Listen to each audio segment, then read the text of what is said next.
Today I'm reviewing a pen from Indian pen maker Lotus, and this is a unique pen because this is probably the first Indian pen maker who has come up with a titanium pen. Yes, this is Lotus titanium, and there are a lot of customizable options that it comes with, and let's go through all these. As we begin, this comes in this case, which is pretty standard of Lotus, outer cardboard sleeve, and you have a leatherette finish inner lightweight case, and then you have the pen, which now comes with this small cloth pen sleeve. This is probably made up of linen, printed Indian dyed cloth, and then you have the pen with some customizable options. The pen has been inked, so it was kept outside. This is Lotus titanium. First I'll tell you what the customizations it comes with, and then we'll discuss the pen and the parts. So this is a titanium grade 5 pen. It has got pretty good weight to it. This is a 60 grams pen. The manufacturer told it is 58 grams to be exact, and it comes in option of some different sections. So there you have a tapered ebonite section, then you have the usual section metallic, the one with which it comes with, and this one can accommodate a Yovo nib, and you have another section which can accommodate a Kenwright nib. This was my request to the maker, and they gladly obliged by providing me, because I love writing with the Kenwright nibs. Although they would make separately for Bock nibs also, if so desired. So those are the different nib options that you can have with this pen. So the pen is it's a weighty pen. It has got no branding on the outside. The pen has been machined very well, and you see no design flaws, no flaws in manufacturing anywhere. It has this conical top and bottom, opens up with just about 1.5 turns to reveal this one is a ebonite section. It's a tapered section to accommodate a Yovo nib, and this nib has been branded by Lotus, laser etching there, and this one is a medium nib. This is a cartridge converter mechanism, but obviously, and you see the Schmidt converter here. So I just screwed the Kenwright unit in it, but this one just doesn't go fit in as perfectly as the Yovo one, so I won't overdo this, but there you see it's slightly protruding out. Well, then you have the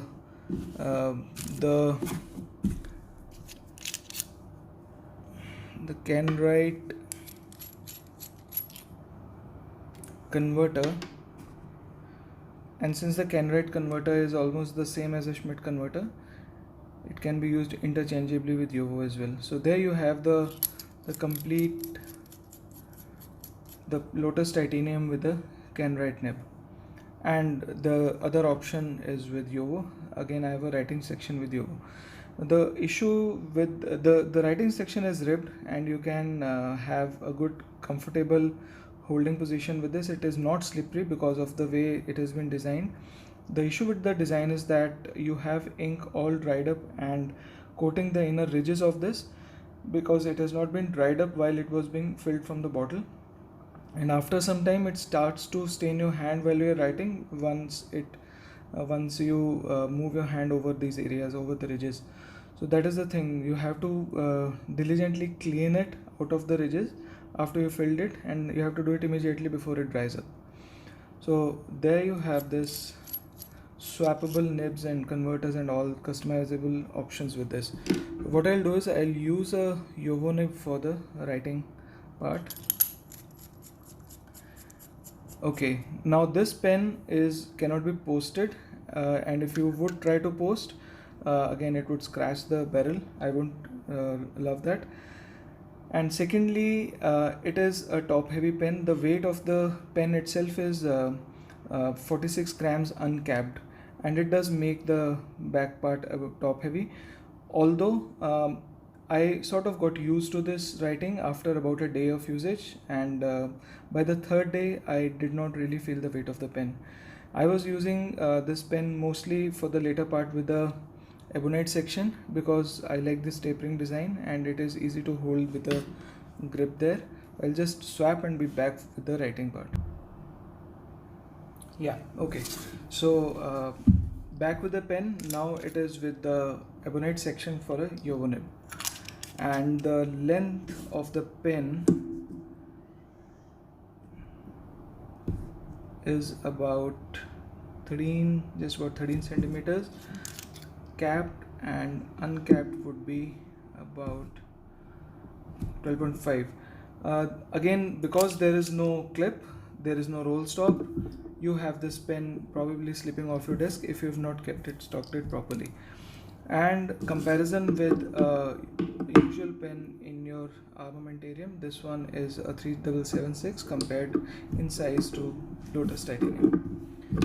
Now coming to the writing part, which is the usual for a yovo nib and writing pretty well out of the box as in the previous reviews. So how does this write, and while writing, how does it feel? Yeah, just taking out the right page for this. So I'll zoom it first, and we have a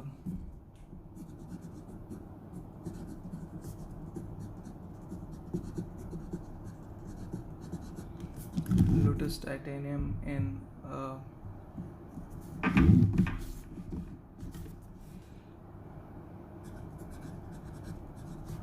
yovo medium nib.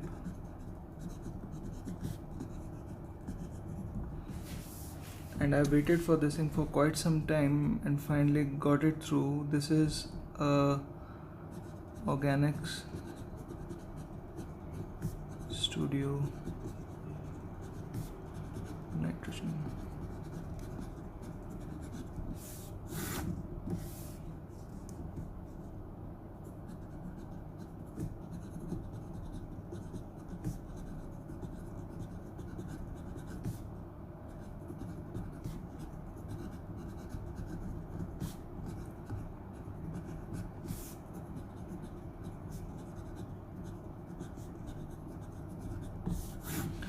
Not much really to discuss about yovo nibs. They write pretty well out of the box with a smooth wet line, and they are a bit stiffy but smooth nibs.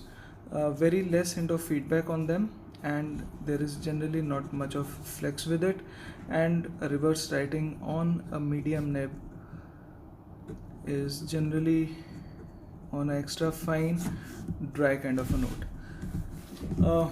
But the main issue is the main talk is how the pen feels while writing. So with a taper section, I find it comfortable to hold in my hand, and again with the other section also, with the ribs there, it is not slippery at all.